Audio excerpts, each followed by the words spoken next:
Selamat datang di channel Audiobook Indonesia. Di channel ini, kamu bisa mendengarkan novel-novel terjemahan dalam bahasa Indonesia. Mau request novel? Silahkan tulis novel yang kamu mau pada kolom komentar. Selamat mendengarkan! Harry Potter dan Tawanan Azkaban. Bab 9. Kekalahan yang menyedihkan. Profesor Dumbledore menyuruh semua anak Gryffindor kembali ke aula besar. 10 menit kemudian, mereka disusul anak-anak Hufflepuff, Ravenclaw, dan Slytherin yang semuanya tampak amat kebingungan. Para guru dan aku perlu mengadakan pemeriksaan menyeluruh di kastil. Profesor Dumbledore menjelaskan kepada mereka, sementara Profesor McGonagall dan Flitwick menutup semua pintu masuk ke aula besar. Demi keselamatan kalian sendiri, kalian terpaksa harus menginap di sini. Aku ingin para prefek menjaga semua pintu masuk ke aula ini dan aku menunjuk ketua murid laki-laki dan perempuan untuk menjadi penanggung jawab. Gangguan dalam bentuk apapun harus segera dilaporkan kepadaku. Dia menambahkan kepada Percy yang kelihatan amat bangga dan berlagak penting. Kirim kabar lewat salah satu hantu. Saat akan meninggalkan aula, Profesor Dumbledore berhenti sejenak dan berkata, "Oh, ya, kalian akan memerlukan..." Satu lambaian santai tangannya membuat meja-meja panjang berterbangan merapat ke dinding.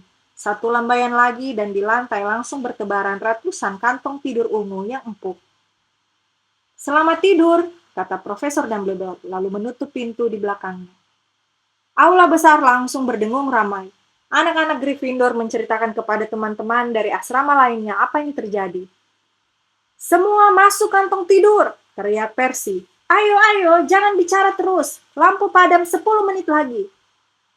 "Yuk," Ron mengajak Harry dan Hermione. Mereka meraih 3 kantong tidur dan menyeretnya ke sudut.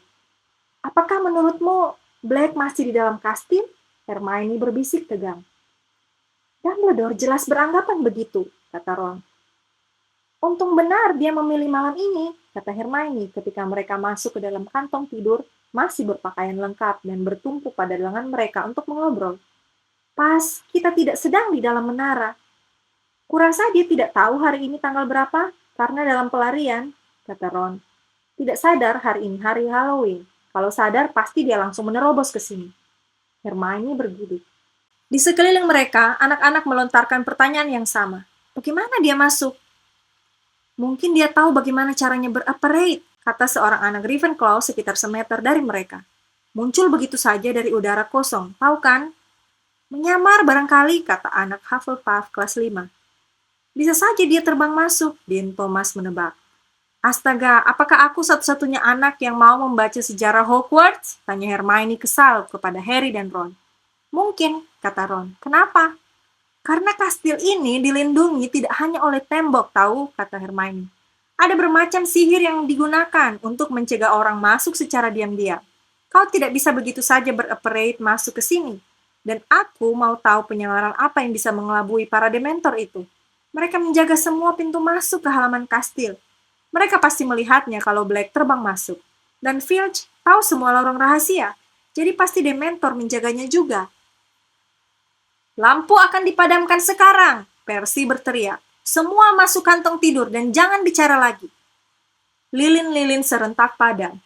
Satu-satunya penerangan sekarang berasal dari hantu-hantu keperakan yang berterbangan sambil bicara serius dengan para prefek. Dan dari langit-langit sihiran yang seperti halnya langit di luar bertabur bintang. Semuanya itu ditambah bisik-bisik yang masih memenuhi aula, membuat Harry merasa seakan dia tidur di luar, diembus angin sepoi. 1 jam sekali, seorang guru akan muncul di aula untuk mengecek apakah semuanya baik-baik saja. Kira-kira pukul 3 pagi, ketika banyak anak akhirnya sudah tertidur, Profesor Dumbledore masuk. Harry melihatnya memandang berkeliling mencari Percy, dan yang berpatroli di antara kantong-kantong tidur menegur anak yang masih mengobrol. Percy berada tak jauh dari Harry, Ron, dan Hermione, yang buru-buru berpura-pura tidur ketika langkah-langkah Dumbledore mendekat. "Ada tanda-tanda tentang dia, Profesor?" tanya Percy dalam bisikan. "Tidak, semua oke di sini? Semua terkendali, Sir." "Bagus, tak perlu memindahkan mereka sekarang. Aku sudah mendapatkan penjaga sementara untuk lubang lukisan Gryffindor. Kalian sudah bisa pindah lagi ke sana besok." "Dan si Nyonya Gemuk, Sir?" "Bersembunyi di peta Egrilshire di lantai 2. Rupanya dia menolak mengizinkan Black masuk tanpa kata kunci, maka Black menyerangnya. Si Nyonya Gemuk masih sangat terpukul. Tetapi begitu dia sudah tenang, aku akan meminta Mr. Filch untuk memperbaikinya. Harry mendengar pintu berderi terbuka lagi. Lalu langkah-langkah kaki. Kepala sekolah? Ternyata Snape yang datang. Harry tak bergerak, memasang telinga tajam-tajam. Seluruh lantai 3 sudah diperiksa. Dia tidak ada di sana. Dan Filch sudah memeriksa ruang bawah tanah. Di sana juga tidak ada. Bagaimana dengan menara astronomi? Ruang Profesor Trelawney? Kandang burung hantu? Semua sudah diperiksa. Baiklah, Severus. Aku sudah memperkirakan Black tidak akan berlama-lama di sini. Apakah Anda punya teori bagaimana caranya dia masuk, Profesor? Tanya Snape. Harry mengangkat kepalanya sedikit sekali dari lengannya, agar telinganya yang satu lagi bisa ikut mendengar. Banyak, Severus. Semuanya sama tak mungkinnya. Harry membuka matanya sedikit dan memandang ke tempat mereka berdiri. Dumbledore memunggunginya, tapi dia bisa melihat wajah Percy yang penuh perhatian dan profil Snape yang tampak sangat marah. Anda ingat pembicaraan kita, kepala sekolah, sebelum awal tahun ajaran baru? Kata Snape yang nyaris tak menggerakkan bibirnya, seakan tak mau mengikutkan Percy dalam percakapan ini. Ingat, Severus, kata Dumbledore, dan ada nada memperingatkan dalam suaranya. Rasanya nyaris tak mungkin kalau Black berhasil memasuki sekolah ini tanpa bantuan orang dalam. Aku mengemukakan kecemasanku ketika Anda mempekerjakan. Aku tak percaya ada orang di dalam kastil ini yang membantu Black masuk, kata Dumbledore, dan nadanya jelas menyatakan bahwa topik ini ditutup, sehingga Snape tidak bicara lagi. Aku harus menemui para Dementor, kata Dumbledore. Aku sudah berjanji akan memberitahu mereka jika pemeriksaan kita sudah selesai. Apakah mereka tidak mau membantu, Sir? Tanya Percy. Oh, mereka mau, kata Dumbledore dingin. Tapi tidak ada Dementor yang akan melangkahi ambang pintu kastil ini selama aku masih kepala sekolah. Percy tampak agak malu. Dumbledore meninggalkan aula, berjalan cepat tanpa suara. Snape masih berdiri sejenak, memandang si kepala sekolah dengan kesal, kemudian dia juga pergi. Harry melirik ke arah Ron dan Hermione. Mata mereka berdua juga terbuka, memantulkan langit-langit yang bertabur bintang. Mereka bicara apa? Tanya Ron tanpa suara. Selama beberapa hari berikutnya, tak ada hal lain yang dibicarakan seluruh sekolah kecuali Sirius Black. Dugaan-dugaan tentang bagaimana dia memasuki kastil semakin lama semakin liar. Hannah Abbott, anak Hufflepuff, melewatkan banyak waktu dalam pelajaran herbologi dengan memberitahu siapa saja yang mau mendengarkan bahwa Black bisa berubah menjadi semak bunga. Kanvas lukisan si Nyonya Gemuk yang compang-camping sudah diturunkan dari dinding dan digantikan oleh lukisan Sir Cadogan dan kuda poninya yang gemuk abu-abu. Tak ada yang senang dengan perubahan ini. Sir Cadogan melewatkan separuh waktunya menantang duel anak-anak, dan separuhnya lagi memikirkan kata-kata kunci yang konyol dan rumit. Dia mengganti kata kunci paling sedikit 2 kali sehari. Dia gila, kata Seamus Finnegan, jengkel kepada Percy. Tak bisakah diganti orang lain saja? Tak ada lukisan lain yang mau, kata Percy. Semua ketakutan oleh kejadian yang dialami si Nyonya Gemuk. Sir Cadogan satu-satunya yang cukup berani untuk menjadi sukarelawan. Tetapi bagi Harry, Sir Cadogan ini cuma masalah kecil. Sekarang dia diawasi dengan ketat. Guru-guru mencari alasan untuk menemaninya berjalan di koridor, dan Percy Weasley, yang menurut dugaan Harry melaksanakan perintah ibunya, membuntutinya kemanapun dia pergi. Seperti anjing penjaga besar yang angkuh. Sebagai puncaknya, Profesor McGonagall memanggil Harry ke dalam kantornya, dengan wajah begitu muram sehingga Harry mengira pasti ada yang baru meninggal. Tak ada gunanya menyembunyikan darimu lebih lama lagi, Potter, katanya sangat serius. Aku tahu ini akan mengejutkanmu, tapi Sirius Black. Oh, saya tahu dia mencari saya, kata Harry letih. Saya mendengar ayah Ron memberitahu ibunya. Mr. Weasley bekerja di Kementerian Sihir. Profesor McGonagall terperanjat sekali. Dia memandang Harry selama beberapa saat, kemudian berkata, nah, kalau begitu, Potter, kau akan mengerti kenapa menurutku berbahaya jika kau berlatih Quidditch di malam hari. Di lapangan hanya bersama anggota timmu sangat riskan, Potter. Hari Sabtu sudah pertandingan pertama kita, kata Harry berang. Saya harus berlatih, Profesor. Profesor McGonagall menimbang-nimbang dengan serius. Harry tahu dia sangat berkepentingan dengan prospek kemenangan tim Gryffindor. Bahkan dia sendirilah dulu yang menyarankan Harry menjadi seeker. Harry menunggu, menahan nafas. Profesor McGonagall berdiri dan memandang keluar jendela ke lapangan Quidditch yang tampak samar-samar di balik tirai hujan. Ya, aku ingin sekali kita memenangkan piala akhirnya. Tetapi bagaimanapun juga, Potter, aku akan lebih tenang kalau ada guru yang hadir. Aku akan meminta Madam Hooch mengawasi latihan kalian. Semakin dekat pertandingan pertama Quidditch, cuaca semakin buruk. Tanpa gentar, tim Gryffindor berlatih lebih keras dari sebelumnya di bawah pengawasan Madam Hooch. Kemudian, pada latihan terakhir mereka, sebelum pertandingan hari Sabtu, Oliver Wood menyampaikan berita tidak menyenangkan kepada timnya. Kita tidak akan bermain melawan Slytherin, katanya tampak sangat berang. Flynn baru saja menemuiku, sebagai gantinya kita melawan Hufflepuff. Kenapa? Seru seluruh anggota timnya bersamaan. Alasan Flynn adalah karena lengan seeker mereka belum sembuh, kata Wood, menggertakkan gigi dengan marah.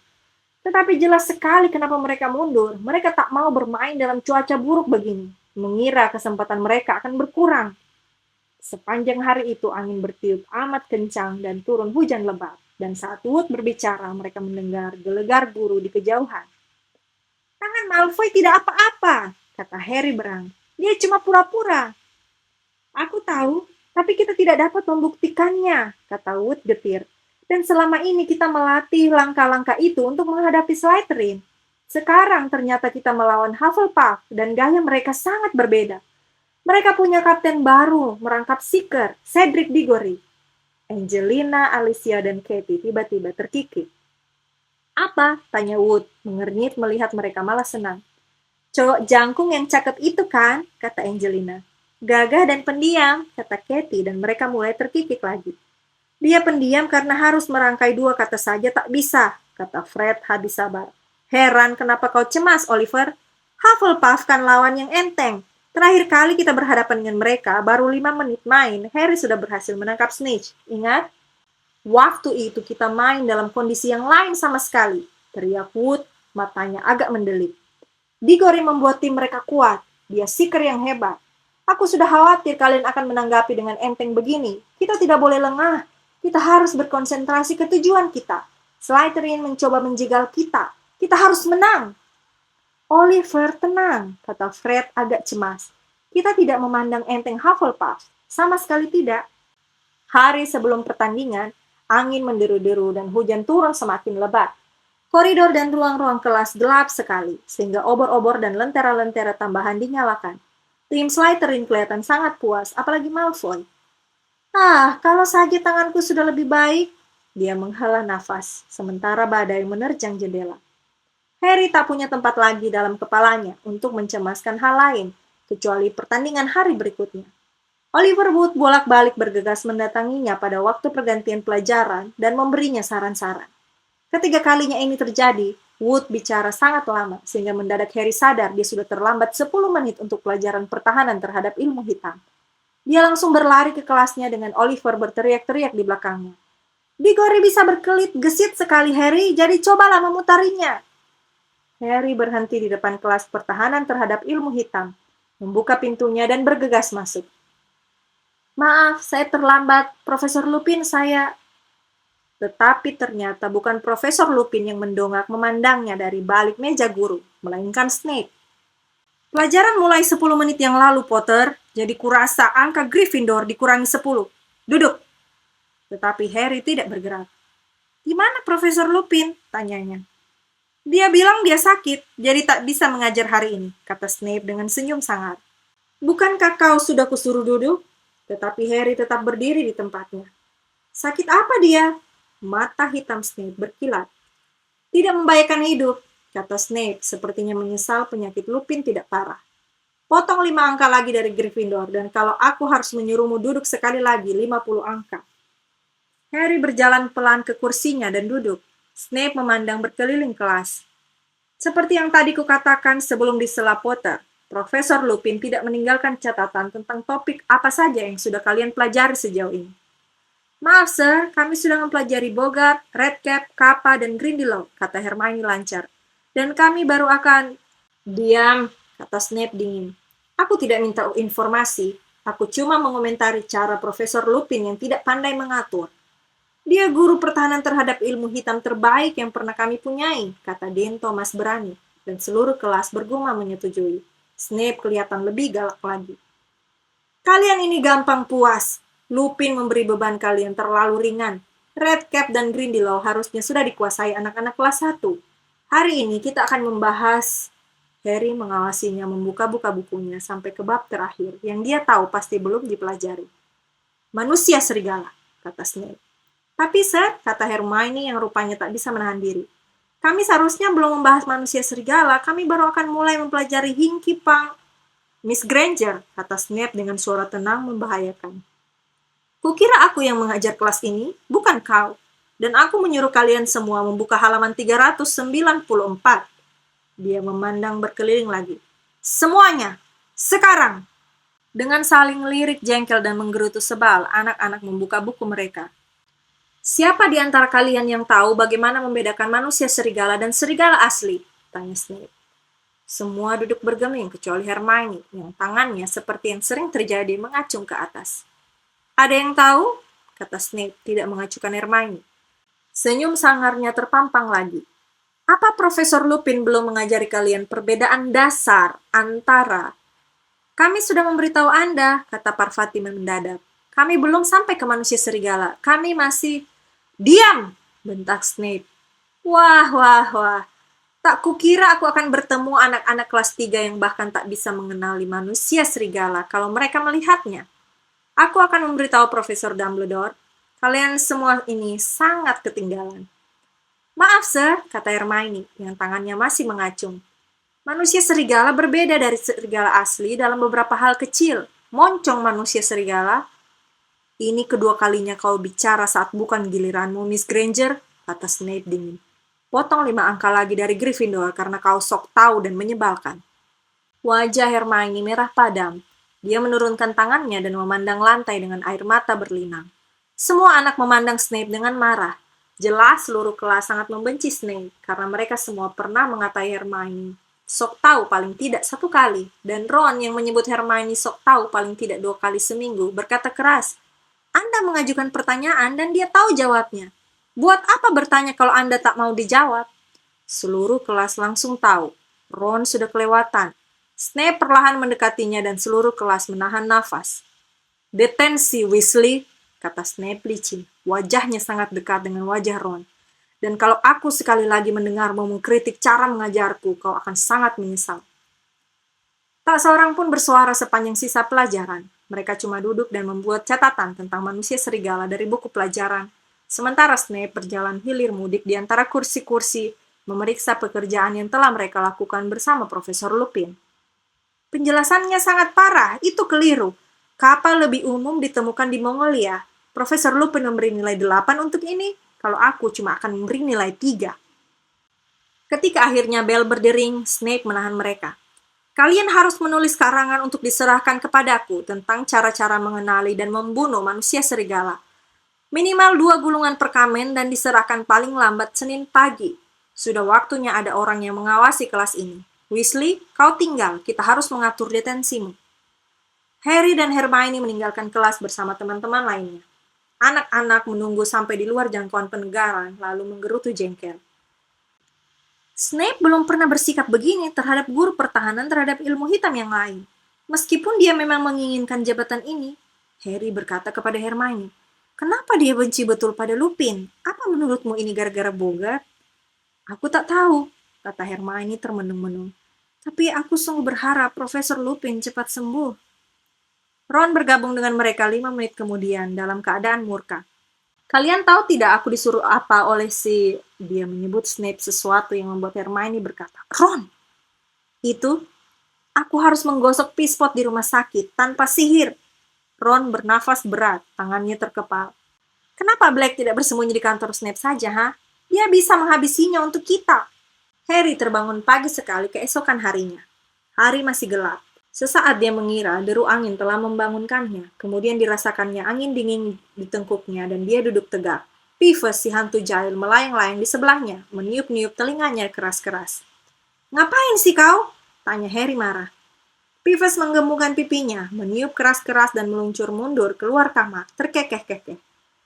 Harry geragapan mengambil bekernya, baru 4:30. Seraya mengutuk Peeves, Harry berguling dan berusaha tidur lagi. Tetapi sudah bangun, Susah sekali mengabaikan gelegar guru, empasan badai ke tembok kastil, dan derak pepohonan di kejauhan hutan terlarang. Beberapa jam lagi dia akan berada di lapangan Quidditch, berjuang melawan badai itu. Akhirnya Harry menyerah. Dia bangun, berpakaian, mengambil Nimbus 2000-nya, dan berjalan diam-diam meninggalkan kamar. Ketika Harry membuka pintu, ada yang melewati kakinya. Dia membungkuk dan berhasil menangkap ujung ekor Crookshanks yang berbulu lebat dan menariknya keluar. Tahu tidak, kurasa pendapat Ron tentangmu benar, kata Harry kepada Crookshanks dengan curiga. Ada banyak tikus di sekitar tempat ini. Sana buru mereka, ayo. Dia menambahkan, mendorong Crookshanks dengan kakinya supaya kucing itu menuruni tangga spiral. Jangan ganggu Scabbers. Badai terdengar lebih keras lagi dari ruang rekreasi, tapi Harry tahu pertandingan tak akan dibatalkan. Pertandingan Quidditch tidak dibatalkan hanya karena soal kecil semacam hujan badai disertai guru dan petir. Meskipun demikian, Harry sudah mulai merasa sangat khawatir. Wood telah menunjukkan anak yang bernama Cedric Diggory di koridor. Diggory anak kelas 5 dan tubuhnya jauh lebih besar daripada Harry. Seeker biasanya ringan dan gesit, tapi berat badan Diggory akan menguntungkan dalam cuaca seperti ini, karena dengan demikian sedikit kemungkinannya dia akan diterbangkan keluar jalur. Harry melewatkan waktu menunggu datangnya subuh di depan perapian. Sekali-sekali bangkit untuk menghalangi Crookshanks menyelinap naik ke kamar anak laki-laki lagi. Akhirnya Harry memperhitungkan, sudah waktunya sarapan. Maka dia keluar lewat lubang lukisan sendirian. Bangkit dan berperanglah anjing kampung kudisan, teriak Sir Cadogan. Oh, tutup mulut, Harry menguap. Kantuknya sedikit berkurang setelah dia makan semangkuk besar bubur, dan pada saat dia makan roti panggang, sisa anggota tim lainnya telah bermunculan. Pertandingan hari ini akan berat, kata Wood yang tidak makan apa-apa. Berhentilah cemas, Oliver, kata Alicia menghibur. Kami tidak keberatan sedikit kehujanan. Tetapi jelas tidak hanya sedikit kehujanan. Begitu populernya Quidditch sehingga seluruh sekolah muncul untuk menontonnya seperti biasa. Tetapi mereka berlarian menyeberang padang rumput menuju ke lapangan Quidditch. Kepala-kepala tertunduk menahan terpaan angin kencang. Payung-payung terlepas diterbangkan angin dari tangan mereka. Tepat sebelum masuk kamar ganti, Harry melihat Malfoy, Crabbe, dan Goyle yang sedang berjalan menuju lapangan Quidditch, tertawa-tawa dan menunjuk-nunjuknya dari bawah payung raksasa. Tim Gryffindor memakai jubah merah tua seragam mereka dan menunggu pidato sebelum pertandingan Wood yang biasa. Tetapi ternyata tak ada. Wood mencoba bicara beberapa kali, menghasilkan bunyi seperti berdegu, kemudian menggeleng putus asa dan memberi isyarat agar anggota timnya mengikutinya. Angin begitu kencang sehingga mereka terhuyung miring saat berjalan ke lapangan.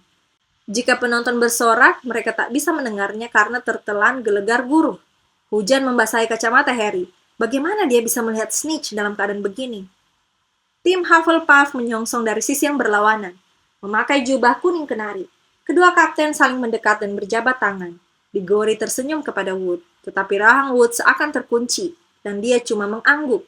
Harry melihat Madam Hooch mengucapkan perintahnya. Naik ke sapu kalian! Harry menarik kaki kanannya dari lumpur dengan bunyi berkecipak karena becek dan mengayunkannya ke atas Nimbus 2000-nya. Madam Hooch mendekatkan peluit ke mulutnya dan meniupnya. Bunyinya nyaring seakan dari kejauhan. Pertandingan dimulai. Harry meluncur naik dengan cepat, tetapi nimbusnya sedikit terombang-ambing tertiup angin. Sebisa mungkin dia memeganginya agar mantap, lalu menyipitkan mata, mencari-cari Snitch. Dalam waktu 5 menit, Harry sudah basah kuyup kedinginan. Nyaris tak bisa melihat teman-teman setimnya. Apalagi Snitch yang kecil mungil. Dia terbang bolak-balik di atas lapangan, melewati sosok-sosok samar merah dan kuning. Sama sekali tak tahu apa yang sedang terjadi. Dia tak bisa mendengar komentar karena kalah oleh deru angin. Para penonton tersembunyi di bawah samudera mantel dan payung-payung. 2 kali Harry nyaris dijungkirkan oleh Bludger. Pandangannya sangat dikaburkan oleh hujan yang menimpa kacamatanya, sehingga dia tidak melihat Bludger itu datang. Dia juga tak bisa memperkirakan waktu. Makin lama makin susah menjaga sapunya agar tetap lurus. Langit semakin menggelap, seakan malam telah memutuskan untuk tiba lebih awal. 2 kali Harry nyaris menabrak pemain lain tanpa mengetahui apakah dia teman atau lawan. Semuanya sekarang sudah basah kuyup dan hujan luar biasa lebat. Dia tidak bisa mengenali teman-temannya. Ketika petir menyambar untuk pertama kalinya, terdengar peluit Madam Hooch. Harry cuma bisa melihat sosok Wood dalam hujan lebat, memberi isyarat agar dia mendarat. Seluruh anggota tim mendarat berkecipak di lumpur. Aku minta time out, Wood berseru kepada timnya. Ayo ke bawah sini. Mereka berkerumun rapat di tepi lapangan di bawah payung besar. Harry mencopot kacamatanya dan cepat-cepat menggosokkannya ke jubahnya. Berapa skornya? Kita unggul 50 angka, kata Wood. Tapi kalau kita tidak segera mendapatkan snitch, kita akan main sampai malam. Aku tak punya kesempatan karena pakai ini, kata Harry putus asa seraya melambaikan kacamatanya. Tepat saat itu Hermione muncul di balik bahunya. Dia berkerudung mantelnya dan herannya wajahnya berseri-seri. Aku punya ide, Harry. Berikan padaku kacamatamu, cepat. Harry menyerahkan kacamatanya kepada Hermione dan seluruh tim memandang takjub. Hermione menyentuh kacamata itu dengan tongkatnya dan berkata, Impervious. Nah, katanya, menyerahkannya kembali kacamata itu kepada Harry. Kacamatamu sekarang akan menolak air. Wood sangat berterima kasih sampai tampaknya mau mencium Hermione. Brilian, katanya serak kepada Hermione yang berbalik dan menghilang di antara para penonton. Oke tim, ayo kita berjuang. Mantra Hermione berhasil. Harry masih kaku kedinginan, tak pernah sebasah kuyup itu seumur hidupnya. Tetapi dia bisa melihat, penuh tekad baru. Dia mendesak sapunya menerobos cuaca buruk, memandang ke segala arah mencari-cari snitch, menghindari Bludger, melesat membungkuk di bawah Diggory yang terbang ke arah berlawanan. Terdengar gelegar guru lagi, diikuti oleh sambaran petir. Keadaan makin lama makin berbahaya. Harry perlu segera mendapatkan snitch. Dia berbalik bermasuk terbang ke tengah lapangan, tetapi saat itu sambaran petir menerangi tribun, dan Harry melihat sesuatu yang langsung mengacaukan pikirannya. Siluet anjing besar berbulu yang jelas terpeta berlatar belakangkan langit duduk tak bergerak di deretan tempat duduk paling atas yang kosong. Tangan Harry yang kebas tergelincir pada gagang sapu, dan nimbusnya merosot lebih dari 1 meter. Menggeleng mengibaskan poni yang basah dari matanya, dia menyipitkan mata memandang tribun lagi. Anjing itu sudah lenyap. Harry! Terdengar teriakan merana Wood dari gawang Gryffindor. Harry, di belakangmu! Harry memandang berkeliling dengan liar. Cedric Diggory sedang meluncur ke arahnya dan setitik emas mungil berkilau di udara, berguyur hujan di antara mereka. Tersentak panik, Harry membungkuk sampai datar di atas sapunya dan melesat menuju snitch itu. Ayo, dia berseru kepada nimbusnya, sementara hujan melecut wajahnya. Lebih cepat lagi! Tetapi aneh sekali, kesunyian mengerikan menyebar di seluruh stadion. Angin, walaupun masih sekencang sebelumnya, lupa menderu. Seakan ada yang memutar tombol mematikan suara. Seakan Harry mendadak tuli. Apa yang terjadi? Dan kemudian gelombang rasa dingin mengerikan yang sudah dikenalnya menyapunya, merasukinya tepat saat dia menyadari ada yang bergerak di lapangan di bawah. Sebelum sempat berpikir, Harry mengalihkan pandangan dari snitch dan menunjuk ke bawah. Paling sedikit 100 dementor berdiri di bawah. Wajah mereka yang tersembunyi terarah padanya. Rasanya seakan air beku naik memenuhi dadanya, mengiris organ-organ dalam tubuhnya. Dan kemudian Harry mendengarnya lagi. Ada yang berteriak, menjerit di dalam kepalanya, seorang perempuan. Jangan Harry! Jangan Harry! Tolong! Jangan Harry! Minggir kau perempuan bodoh! Perempuan bodoh, minggir! Jangan Harry! Tolong jangan! Ambil saja aku! Bunuh aku sebagai gantinya! Kabut putih berpusar yang membekukan memenuhi otak Harry. Sedang apa dia? Kenapa dia terbang?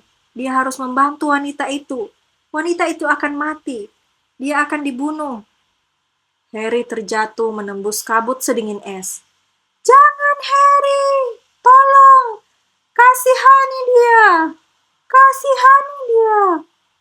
Terdengar tawa nyaring, perempuan itu menjerit dan Harry tak ingat apa-apa lagi. Untung tanahnya lembek, kukira dia mati, tapi bahkan kacamatanya pun tidak pecah. Harry bisa mendengar suara-suara itu berbisik-bisik, tetapi dia tak bisa memahaminya. Dia tak tahu di mana dia, atau bagaimana dia bisa sampai ke sini, atau apa yang dilakukannya sebelum tiba di sini. Yang dia tahu hanyalah sekujur tubuhnya sakit semua, seakan dia habis dihajar. Itu hal paling mengerikan yang pernah kulihat sepanjang hidupku. Paling mengerikan. Paling mengerikan. Sosok hitam berkerudung dingin. Jeritan. Mata Harry membuka. Dia terbaring di rumah sakit di sayap kastil. Tim Quidditch Gryffindor berlumur lumpur dari kepala sampai kaki, mengerumuni tempat tidurnya. Ron dan Hermione juga ada, basah kuyup seakan baru naik dari kolam renang. Harry, kata Fred yang pucat pasi di balik lumpurnya. Bagaimana perasaanmu? Rasanya memori Harry seperti kaset yang dicepatkan. Petir, Grim, Snitch, dan para Dementor. Apa yang terjadi? Tanyanya sambil duduk begitu mendadak sampai mereka semua terperangah. Kau terjatuh, kata Fred. Pasti ada berapa ya? 15 meter? Kami mengira kau meninggal, kata Alicia gemetar. Hermione mengeluarkan suara seperti mendecit. Matanya merah sekali. Tapi pertandingannya, kata Harry, apa yang terjadi? Apa yang diulang? Tidak ada yang menjawab. Harry mendadak menyadari hal mengerikan yang pastilah sudah terjadi. Kita tidak kalah? Diggory mendapatkan snitch-nya, kata George. Tepat sesudah kau jatuh. Dia tidak menyadari apa yang terjadi. Ketika dia menoleh dan melihatmu tergeletak di tanah, dia berusaha membatalkannya. Dia juga menginginkan pertandingan ulang. Tetapi mereka menang dengan fair. Bahkan Wood pun mengakuinya. Di mana Wood? Tanya Harry yang tiba-tiba sadar Wood tidak ada. Masih mandi, kata Fred. Kami rasa dia mencoba menenggelamkan diri. Harry membenamkan wajah di lututnya. Tangannya mencengkeram rambutnya. Fred memegang bahunya dan menguncangnya kasar. Sudahlah Harry, tak apa-apa. Kau kan selalu berhasil menangkap Snitch sebelumnya. Pasti ada satu saat kau tidak berhasil menangkapnya, kata George. Pertandingan belum usai, kata Fred. Kita kalah 100 angka, betul? Jadi kalau Hufflepuff kalah dari Ravenclaw dan kita mengalahkan Ravenclaw dan Slytherin, Hufflepuff harus kalah paling tidak 200 angka, kata George. Tapi kalau mereka mengalahkan Ravenclaw, tak mungkin. Ravenclaw terlalu kuat. Tapi kalau Slytherin kalah dari Hufflepuff, semua tergantung dari angkanya dengan batas 100 entah untuk siapapun. Harry berbaring terdiam. Tidak berkata sepatah kata pun. Mereka telah kalah. Untuk pertama kalinya, pertandingan Quidditch yang dimainkannya. Kalah. Kira-kira 10 menit kemudian, Madam Pomfrey datang untuk menyuruh mereka meninggalkan Harry agar bisa beristirahat. Kami akan datang menengokmu lagi nanti, kata Fred. Jangan menghukum diri sendiri, Harry. Kau masih seeker terbaik yang pernah kami punyai. Teman-teman setimnya beriringan keluar. Meninggalkan lumpur, Madam Pomfrey menutup pintu di belakang mereka dengan pandangan mencela. Ron dan Hermione mendekat ke tempat tidur Harry. Dumbledore marah sekali, kata Hermione nyaring. Belum pernah aku melihatnya semurka itu. Dia berlari ke lapangan saat kau terjatuh, melambaikan tongkatnya, dan kau seperti melambat sebelum menghantam tanah. Kemudian dia memutar tongkatnya ke arah para Dementor, meluncurkan sinar perak kepada mereka. Mereka langsung meninggalkan stadion. Dumbledore gusar sekali mereka datang ke lapangan. Kami mendengarnya. Kemudian secara sihir dia mengangkatmu ke atas tandu, kata Ron, dan berjalan balik ke sekolah dengan kau melayang di atas tandu. Semua mengira kau sudah... Suaranya menghilang, tapi Harry nyaris tak menyadarinya. Dia sedang memikirkan pengaruh Dementor terhadap dirinya, tentang suara yang menjerit. Dia mendongak dan melihat Ron dan Hermione memandangnya dengan amat cemas, sehingga dia cepat-cepat mencari sesuatu yang bisa untuk diucapkannya. Apa ada yang menyimpan nimbusku? Ron dan Hermione langsung saling pandang. Kenapa? Tanya Harry, memandang mereka bergantian. Ya, waktu kau jatuh, sapumu diterbangkan angin, kata Hermione ragu-ragu. Dan sapu itu menabrak, oh Harry, dia menabrak Dedalu Perkasa. Hati Harry mencelos. Dedalu Perkasa adalah pohon yang sangat galak yang berdiri sendirian di tengah halaman. Dan, tanyanya, takut mendengar jawabannya. Kau tahu bagaimana si Dedalu Perkasa, kata Ron. Pohon itu tidak suka ditabrak. Profesor Flitwick mengambilnya sebelum kau sadar, kata Hermione dengan suara sangat pelan. Perlahan Hermione meraih tas di kakinya, menyingkirnya dan mengeluarkan kira-kira selusin serpian kayu dan ranting ke atas tempat tidur. Hanya itulah yang tersisa dari sapu Harry yang setia, yang akhirnya terkalahkan. Terima kasih sudah mendengarkan audiobook Indonesia. Jangan lupa untuk like, komen, dan subscribe ya. Jika kamu tidak ingin ketinggalan bagian novel berikutnya, silahkan klik tombol lonceng pada bagian bawah video ini.